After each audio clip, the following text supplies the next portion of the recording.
હળવદ શહેરના bus station પાછળના વિસ્તારમાં જૂની અદાવતના કારણે બે જૂથો વચ્ચે થયેલો ઝઘડો ગંભીર હિંસક અથડામણમાં ફેરવાતા એક વ્યક્તિનું મોત થયું હતું. મળતી માહિતી મુજબ એક જ સમાજના બે પક્ષો વચ્ચે સામાન્ય બાબતે શરૂ થયેલી બોલાચાલી થોડી જ વારમાં ઉગ્ર બની ગઈ હતી. બંને જૂથો લાકડીઓ અને કુહાડી જેવા ઘાતક હથિયારો સાથે સામસામે આવી જતા વિસ્તારમાં અફરાતફરીનો માહોલ સર્જાયો હતો. ઝઘડા દરમિયાન કાળુભાઈ મોહનભાઈ પરમાર પર કુહાડી વડે હુમલો કરવામાં આવ્યો હતો. હુમલામાં તેમના માથાના ભાગે ગંભીર ઈજાઓ પહોંચી હતી. ઈજાગ્રસ્ત હાલતમાં તેમને તાત્કાલિક હોસ્પિટલ ખસેડવામાં આવ્યા હતા, પરંતુ ટૂંકી સારવાર બાદ તેમનું મોત નિપજતા પરિવારમાં શોકનો માહોલ છવાઈ ગયો હતો. આ ઘટનામાં અન્ય 3 લોકો પણ ઈજાગ્રસ્ત થયા હોવાનું સામે આવ્યું છે. હિંસા દરમિયાન ઉશ્કેરાયેલા ટોળાએ એક મોટરસાયકલને આગ ચાંપી દેતા વિસ્તારમાં તણાવની સ્થિતિ સર્જાઈ હતી. બનાવ બાદ રતનબેન પરમારે નટુ નાનજી પરમાર સહિત 6 આરોપીઓ સામે ફરિયાદ નોંધાવી હતી, જ્યારે સામા પક્ષે પણ વળતી ફરિયાદ નોંધાવી છે.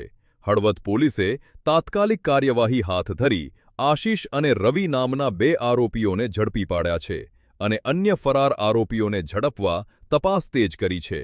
હાલ સમગ્ર મામલે પોલીસ વધુ તપાસ કરી રહી છે. પરમાર સરોજ કાળુભાઈ. કયું ગામ છે તમારું? હળવદ. શું બનાવ બન્યો તો? અચાનક આ તો મારો ભાઈ બારે હતો ને, મારા ભાભી માટે નાસ્તો લેવા જતો તો નટુભાઈ આવ્યા અને મારા ભાઈને ગાયડું દેવા માંડ્યા. તો ઘરે આવીને મારો ભાઈ કહે કે મને ગાયડું દે. પછી અચાનક આવીને મારા મમ્મી પપ્પાને, અમે બધા મારા પપ્પાને ઝાડા ઉલટી થઈ ગયું હતું ને, તો એમની માટે શરબત બનાવતી હતી. પછી અચાનક આવીને 7 જણા આવીને મારા મમ્મી પપ્પાને મારવા માંડ્યા. નટુભાઈએ પહેલા મારા પપ્પાને દરવાજા પર કોવાડો માર્યો, પછી એનો માથાના ભાગે કોવાડો મારીને પછી જે એમનો છોકરો રહ્યો ને આશીષ નટુભાઈ પરમાર, આઈને મારા મમ્મીને અને મારા પપ્પાને બેને પગ ઉપર ધોકા મારીને પગ ભાંગી નાખ્યો. ને પછી પાછો એક રવિ નટુભાઈ પરમાર આવીને મારા મમ્મીને પાછી પાઇપ મારી અને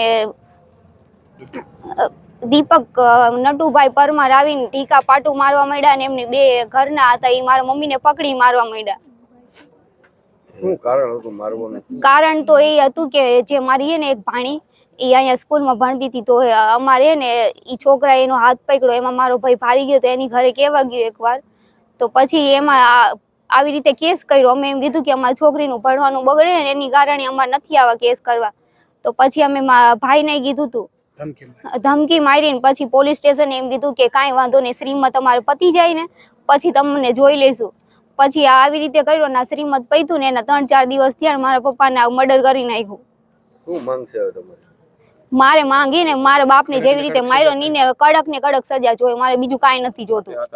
અને હાથે હાથ આરોપી અત્યારે જોઈએ ન કે મારા પપ્પાની ડેડ બોડી અત્યારે અમે નહીં લેવી. મારું નામ પરમાર મનીષા જયેશભાઈ છે. અમે હળવદ રહીએ છીએ. નટુભાઈ પરમાર અમારા ઘરે આવીને મારા સાસુને અને સસરાને ધોકા વડે પહેલાં માર્યા.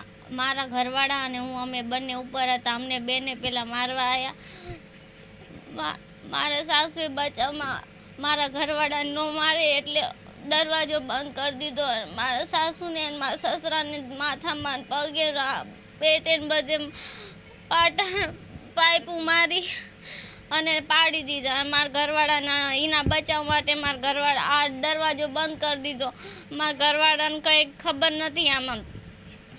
ગઈ તારીખ 24/3/2026ના સાંજના 4:30 વાગ્યાના અરસામાં હળવદ ટાઉનમાં બસ સ્ટેન્ડ પાછળ જે મારામારીનો બનાવ બનેલ હતો, તેમાં બંને પક્ષે 2 વ્યક્તિઓને ઈજા થતાં હળવદથી તે લોકોને રાજકોટ ખાતે રિફર કરેલા હતા અને બીજી પાર્ટી છે એમને સુરનગર રિફર કરેલા હતા.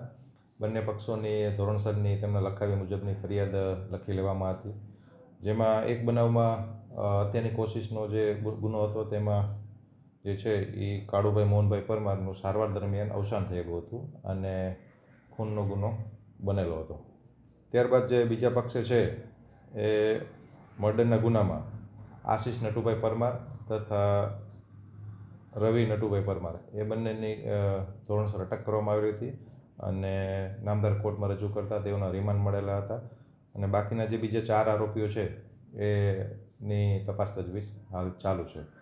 અને બીજા બનાવમાં જયેશ કાળુભાઈ પરમાર તેમની ધરપકડ થઈ ગયેલ છે અને આગળની તપાસ તજવીજ ચાલુમાં છે.